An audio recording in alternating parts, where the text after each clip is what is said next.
खबरें खेती के कार्यक्रम में आप मन के स्वागत है। जय जोहार। सबसे पहली आज के खेती के खास खबर। छत्तीसगढ़ राज्य में समन्वित खेती पद्धति योजना, मछली पालन तालाब में जलीय वनस्पति के नियंत्रण के तकनीक, फूल गोभी के एम 311 किस्म और गुलाब के सफल खेती। कृषि के क्षेत्र में हरदम नवा नवा बदलाव आवत रही थे। अब ये बदलाव ला जान के किसान मन खेती करी तो मला बहुत फायदा हुई। राज्य के ज्यादातर किसान भाई मन वर्षा के आधार में ही खेती करते, एकर से उनकर आर्थिक स्थिति है सुधर नहीं पाए। ये सब ला ध्यान में रख के सरकार हा समन्वित खेती पद्धति से किसान मन ला आर्थिक स्थिति मजबूत करे के जानकारी देवत है। एक अनुसार ग्रामीण क्षेत्र में कृषि के अलावा दूसर पूरक धंधा जैसे पशुपालन, बकरी पालन, उद्यानिकी, फल उत्पादन और मछली पालन आदि ला स्थापित कराना है। अधिकांश किसान मन एला व्यवसायिक रूप ले नहीं अपना के गौण रूप में मानथे। एला ध्यान में रख के समन्वित खेती पद्धति योजना ला तैयार करे जात है। एकर मुख्य उद्देश्य किसान के आय में वृद्धि करना है। उचित वानिकी प्रजाति के चयन कर राजस्व संहिता और दूसर संबंधित अधिनियम के समीक्षा कर एला युक्ति संगत बनाया जाही। वर्षा में निर्भर क्षेत्र में उद्यानिकी, फलोत्पादन, मसाला वाला फसल और अन्य उद्यानिकी फसल ला बढ़ावा देबर कार्य करे जाही।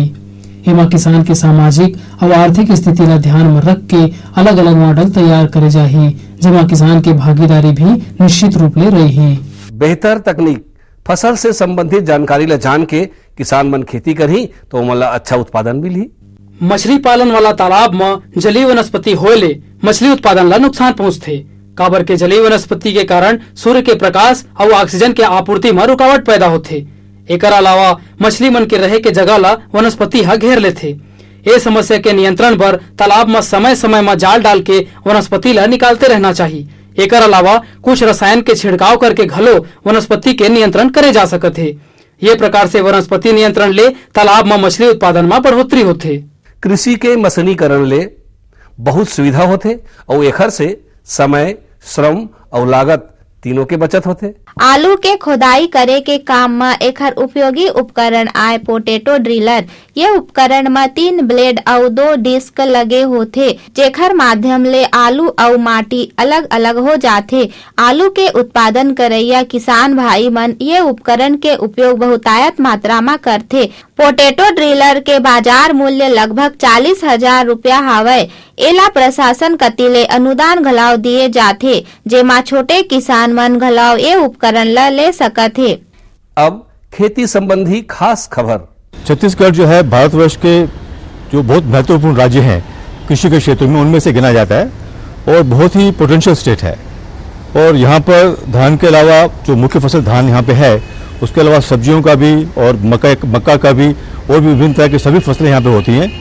और हम देखते हैं कि पिछले कुछ सालों में बहुत जबरदस्त प्रगति हमारे छत्तीसगढ़ के किसानों ने यहाँ पे की है।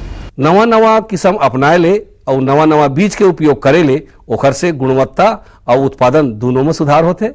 सब्जी की खेती करैया किसान भाई मन फूल गोभी की खेती करके बने मुनाफा कमा सकते। फूल गोभी के एक उन्नत किस्म एम 311 की जानकारी देवत हन। ये किस्म के गोभी है ठंडा और नम जलवायु में बने होते। एला कोई भी जीवांश युक्त भूमि में पैदा करे जा सकते।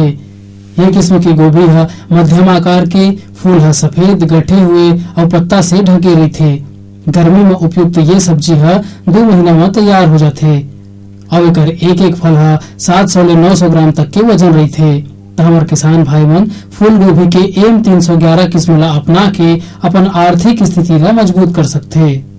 सफलता, अगर कोनो किसान है नवा जानकारी के हिसाब से खेती किसानी करके सफलता प्राप्त करते तो ओखर सफलता से और किसान मन ला घलो प्रेरणा मिलते। गुलाब ला फूल के राजा कहे जाथे। एकर उपयोग कई प्रकार के दवा, सौंदर्य प्रसाधन और सजावट के काम में होथे। एकर खेती करैया रायपुर के भारत सोनकर ह बताथे कि ए साल ओहर गुलाब के उत्पादन ला व्यवसायिक रूप में पहली बार करत हवय। एकर फूल ला फूल मंडी में बेच के मुनाफा पाए के आशा करत हवय। ओकर कहना है कि एकर खेती में उन्नत तकनीक ला अपनाए जाथे और माटी, पानी, उर्वरक और दवा के व्यवस्था ले ओला एकर खेती में ओला लगभग 10,000 रुपया के खर्चा आए हवय। ओला अनुमान है कि ओकर ए गुलाब के खेती ले ओला लगभग 40,000 रुपया के मुनाफा हो जाही। ओकर ए सफल खेती ला देख के दूसर किसान मन घलो प्रेरणा लेथे। आज के अंक में बसत के खेती संबंधी नवा नवा जानकारी लेके फिर मिलबो, तब तक बर जय जोहार।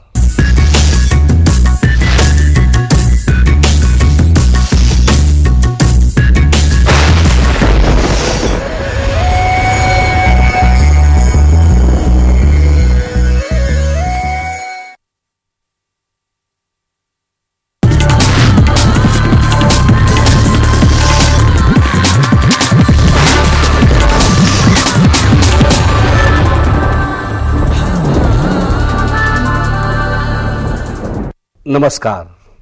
मंडी भाव आओ आज जानबो हमारे प्रदेश के अलग अलग मंडी में धान, फल और सब्जी मन के का भाव है। आज गीदम कृषि उपज मंडी में धान के न्यूनतम भाव 1200 रुपया और अधिकतम 1243 रुपया प्रति क्विंटल।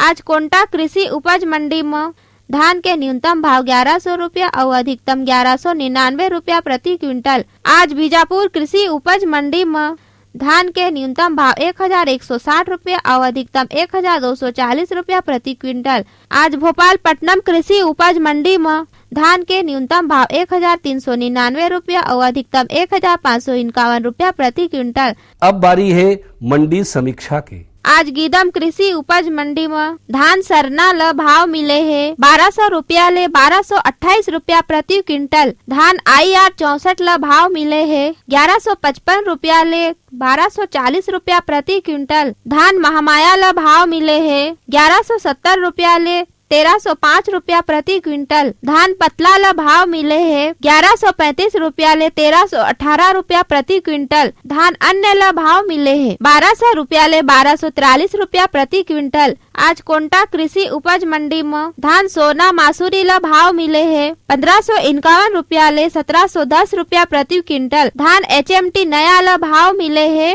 1399 रुपया ले 1551 रुपया प्रति क्विंटल। धान HMT पुराना ल भाव मिले है 1551 रुपया ले 1710 रुपया प्रति क्विंटल। आज बीजापुर कृषि उपज मंडी में धान पतला ल भाव मिले है 1120 रुपया ले 1440 रुपया प्रति क्विंटल। धान अन्य ल भाव मिले है 1099 रुपया ले 1300 रुपया प्रति क्विंटल। धान सरना ल भाव मिले है 1200 रुपया ले 1328 रुपया प्रति क्विंटल। अब मोला दो विदा, फिर मिलबो, तब तक बर जय जोहार।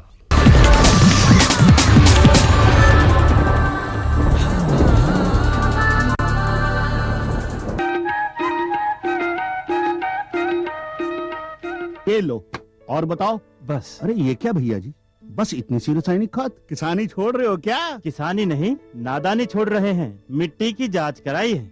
अब तो लालाजी जितनी जरूरत है उतने ही उर्वरक खेत में डालेंगे। हाँ, किसान भाई आज ही अपने जिले की नजदीकी भूमि परीक्षण प्रयोगशाला में मिट्टी की जांच जरूर करवाएं और मिट्टी में पोषक तत्व, नमी व पौधे के विकास को देखते हुए केवल जरूरत के अनुसार ही पोषक तत्व डालें। और हाँ, मिट्टी में गंधक, जस्ता, बोरोन जैसे सूक्ष्म पोषक तत्वों का पता लगाना भी न भूलें। उर्वरक और जैविक खाद के सही उपयोग से भूमि का उपजाऊपन बनाए रखें, उत्पादकता बढ़ाएं, खर्चा घटाएं और बहुमूल्य विदेशी मुद्रा बचाने में भी सहयोग दें। और हाँ, धीमी गति से नाइट्रोजन उपलब्ध कराने वाले उर्वरकों जैसे नीम लेपित यूरिया को प्राथमिकता दें और यूरिया का पत्तों पर छिड़काव करें। अरे वाह, तू तो सचमुच समझदार हो गया रे। अधिक जानकारी के लिए संपर्क करें जिला कृषि अधिकारी या किसान कॉल सेंटर। अम्मा खाना दे दो ना। सबर कर गोलू, अभी दाल नहीं गली है। तू फिक्र ना कर गोलू की अम्मा, अब की बार अपनी दाल खूब गलेगी। क्या मतलब जी? अब की बार NFSM के तहत दाल की पैदावार को बढ़ाने के तरीकों को दिखाने के लिए देश में 1000 क्षेत्र चुने गए हैं, जिसमें हमारा इलाका भी आ गया है। पर इससे हमें क्या फायदा? हमें 5 एकड़ खेती के लिए खाद और कीटनाशक के अलावा बढ़िया बीजों की एक मिनी किट भी मिलेगी। इतनी दाल का करेंगे क्या जी? अरे भगवान, सरकार ने दलहन का समर्थन मूल्य भी खूब बढ़ा दिया है और इनकी खरीद का भी पूरा इंतजाम कर लिया है। इससे आमदनी बढ़ेगी और फिर हमारा गोलू अच्छे स्कूल में जाकर के कृषि वैज्ञानिक बनेगा। हाँ, क्या करूं? हाँ, मैं ऐसे ही करूंगा। हाँ, अच्छा, मैं जा रहा हूँ। अच्छा, जी जी जी, हाँ, जी जी जी। किससे बात कर रहे थे इतना हंस हंस कर? किसान कॉल सेंटर, विशेषज्ञ से खेती के बारे में सलाह ले रहा था। सुबह भी रात को भी? किसान कॉल सेंटर सुबह 6 बजे से रात को 10 बजे तक खुलता है। रविवार को भी? हाँ भाई, साल के 365 दिन खुलता है। और इतना फोन का बिल कौन भरेगा? अरे किसान कॉल सेंटर की सेवा मुफ्त है। पर तुम ये सब क्यों पूछ रही हो? मैं तो कुछ और ही समझी थी। किसान भाई कृषि संबंधी समस्याओं का अपनी भाषा में तुरंत समाधान पाने के लिए पूरे भारत में किसी भी फोन से राष्ट्रीय हेल्पलाइन नंबर 1800-1801-551 पर संपर्क करें। किसानों का दोस्त किसान कॉल सेंटर।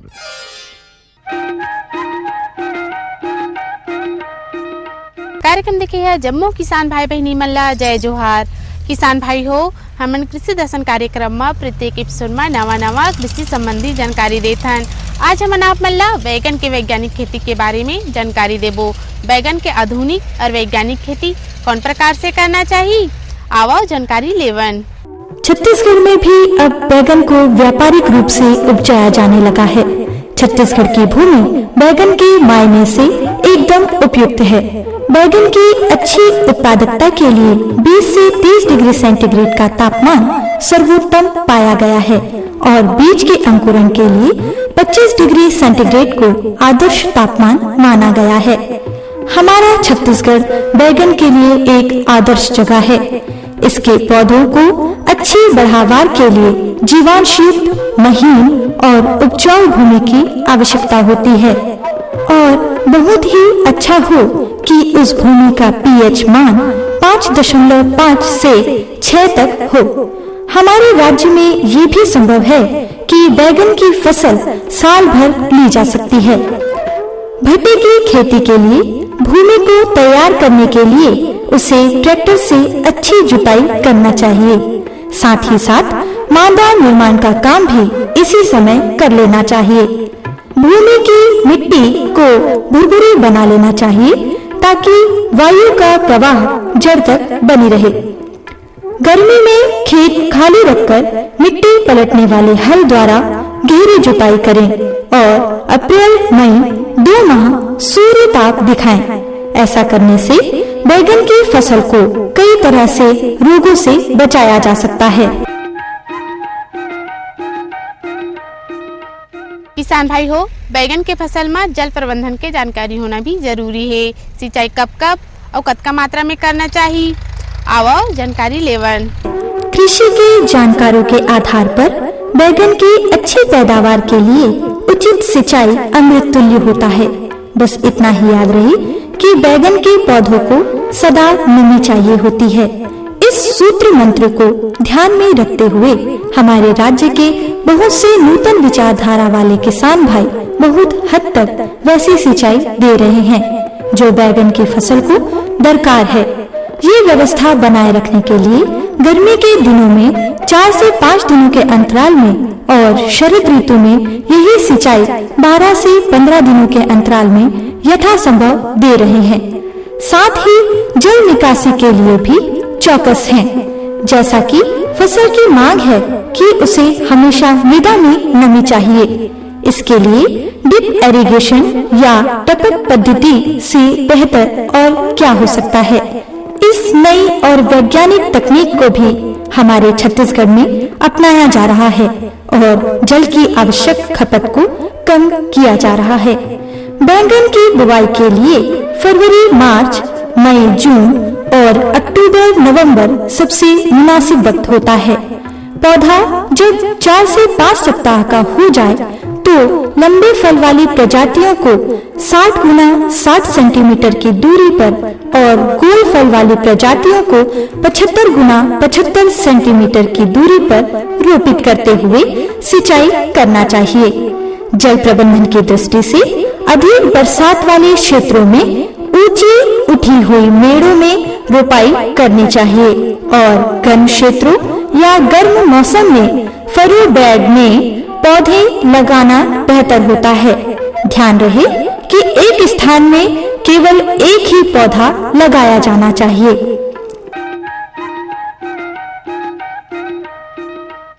किसान भाई हो, बैगन के फसल में खाद प्रबंधन के जानकारी होना भी जरूरी है। खाद कब और कतका मात्रा में डालना चाहिए, आओ जानकारी लेवन। बैगन की फसल को अधिक पोषक तत्वों की आवश्यकता पड़ती है। इन पोषक तत्वों की उपलब्धता को सुलभ बनाए रखने के लिए खेत की कम से कम 4 से 5 अच्छी जुताई करके सिफारिश मात्रा में गोबर की सड़ी खाद आखिरी जुताई के साथ ही भूमि में अच्छी तरह मिला देना चाहिए। साथ ही प्रति हेक्टेयर के पीछे 100 किलोग्राम नाइट्रोजन, 80 किलोग्राम स्फूर और 60 किलोग्राम पोटाश की मात्रा में से नाइट्रोजन की आधी मात्रा और स्फूर और पोटाश की पूरी मात्रा अंतिम जुताई के साथ मिला दें और शेष बची आधी नाइट्रोजन को 2 बार में दिया जाना चाहिए। पहली रुपाई की 30 दिनों के बाद और दूसरी 45 दिनों के बाद दिया जाना चाहिए। बैगन की फसल के लिए खरपतवार का नियंत्रण भी बहुत आवश्यक होता है। अवांछित खरपतवारों से निजात पाने के लिए खुरपी और कुदाली की मदद से समय समय पर निंदाई गुड़ाई करते रहना चाहिए। खरपतवार नियंत्रण और आसान बनाने के लिए निंदा नाशक दवा और पेंडिमिथालिन की 1 किलोग्राम मात्रा को प्रति हेक्टेयर की दर से रुपाई के पूर्व इस्तेमाल में लाई जा सकती है। बैंगन की उपज भूमि की उर्वरा शक्ति, बैंगन की किस्म और बुआई के समय का चयन पर निर्भर करती है। आमतौर पर 250 से 300 क्विंटल की उपज प्राप्त हुआ करती है और शंकर किस्मों में 600 क्विंटल तक भी उपज प्राप्त की जा सकती है। किसान भाई हो, बैगन के फसल में कुछ रोग लगे के डर रही थे। ये रोग काय हरे, एकर ले बचे बर कौन से दवाई के छिड़काव करना चाहिए? आओ जानकारी लेवन। तना छेदक या फल छेदक बैंगन की फसल में लगने वाले प्रमुख कीट हैं, जिनका की प्रबंधन यदि वक्त रहते न किया गया तो ये कीट 50 से 75% तक के फसलों को नुकसान पहुंचा सकता है। इस कीट के रोकथाम के लिए फसल की आरंभिक अवस्था में डायमेथोएट 30 EC 1 लीटर प्रति हेक्टेयर या मोनोकोटोफास 750 मिलीलीटर प्रति हेक्टेयर के मान से छिड़काव लाभदायक होता है। फल आने पर नीम आधारित कीटनाशक दवा का 3 लीटर प्रति हेक्टेयर की दर से छिड़काव करें। याद रहे, एक ही कीटनाशक दवा 2 बार न डाली जाए। लाल मकड़ी या माइट भी बैगन में लगने वाला एक महत्वपूर्ण कीट है और खास बात तो ये है कि इन कीटों का नियंत्रण कीटनाशकों से भी संभव नहीं। दरअसल ये कीट न होकर एक तरह की मकड़ी होती है। इस कीट का कुप्रभाव प्रभावित पौधों की पत्तियों पर स्पष्ट रूप से देखा जा सकता है। इन कीटों को नियंत्रण में लाने के लिए घुलनशील गंधक 0.2% या 0.1% कैलेक्सीन का छिड़काव 10 से 12 दिनों के अंतराल में कम से कम 2 बार करना चाहिए। इस पर भी ध्यान देने योग्य बात ये है कि ये छिड़काव पत्तियों के निचले हिस्से पर ही की जानी चाहिए। बैगन की फसल को नुकसान पहुंचाने वाले रोग मुख्यतः 2 ही प्रकार के हैं, जिनके की नाम है जीवाणु उकटा रोग या बैक्टीरियल विल्ट और जड़गांठ या रूट नॉट रोग। जीवाणु उकटा से प्रभावित पौधे किसी भी उम्र के हो सकते हैं। इस रोग के कुप्रभाव से एकाएक हरे पौधे मुरझाकर मर सकते हैं। इस रोग का कारक है जीवाणु सुडोमोनास सोलेनेसिरम, जो एक मिट्टी जनित जीवाणु है। सब्जी उत्पादक खेत के खाली नहीं होने की दशा में ये जीवाणु पनपते हैं। कृषक बंधुओं को इस ओर भी सजग रहने की जरूरत होती है। इस रोग से प्रभावित खेतों में गुड़ाई बंद कर देना चाहिए, फल चक्र अपनाना चाहिए, यानी फसल बदल बदल कर लगाई जानी चाहिए। इन रोगों से बचाव के लिए हमारे राज्य के कई किसानों ने कृषि वैज्ञानिकों की सलाह पर कुछ रोग प्रतिरोधक जातियां जैसे पंत सम्राट, अर्का निधि, अर्का नीलकंठ और अर्का केशव लगाकर बहुत हद तक इन रोगों से अपने खेतों को और अपनी उपज को बचाया है। बैंगन की फसल में होने वाला दूसरा प्रमुख रोग जड़गांठ रोग।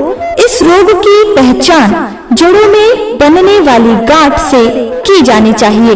इस रोग के कुप्रभाव से पौधों की बढ़ावार रुक जाती है। हालांकि पौधे हरे के हरे बने रहते हैं। गांठों से प्रभावित पौधे की मृत्यु तो नहीं होती, लेकिन 2 माह के भीतर अन्य फफूंद और जीवाणुओं से पौधे की विगलन हो जाती है। ये रोग एक सूत्रकृमि जिसका की नाम मिलाइडोगनी इनकॉग्निटा है से होता है, जो जड़ों की गांठों में रहते हैं। इस रोग से उपचार के लिए खड़ी फसल में रोग प्रबंधन के कोई उपाय नहीं है। केवल प्रभावित पौधों को जड़ सहित उखाड़कर जला देना चाहिए। साथ ही प्रभावित जड़ों के आसपास की मिट्टी को निकालकर धूप में सुखाना चाहिए, जिससे मिट्टी में उपस्थित सूत्रकृमि नष्ट हो सके।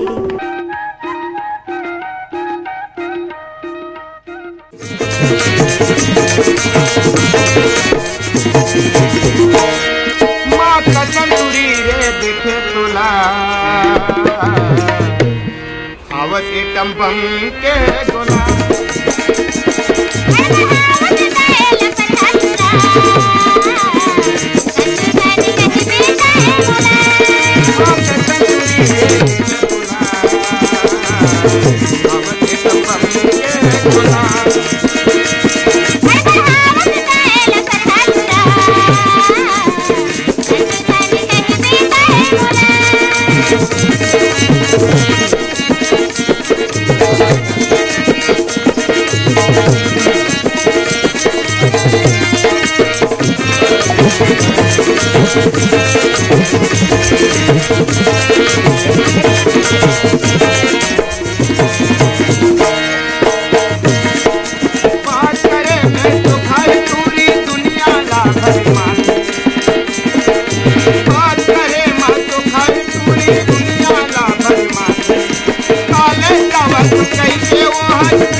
किसान भाई बहनी हो, अब जाए के बेरा हो गए। अवैया बेरा में फिर नवा नवा जानकारी के साथ उपस्थित होबो। तब तक बरदाओ विदा। जय जोहार।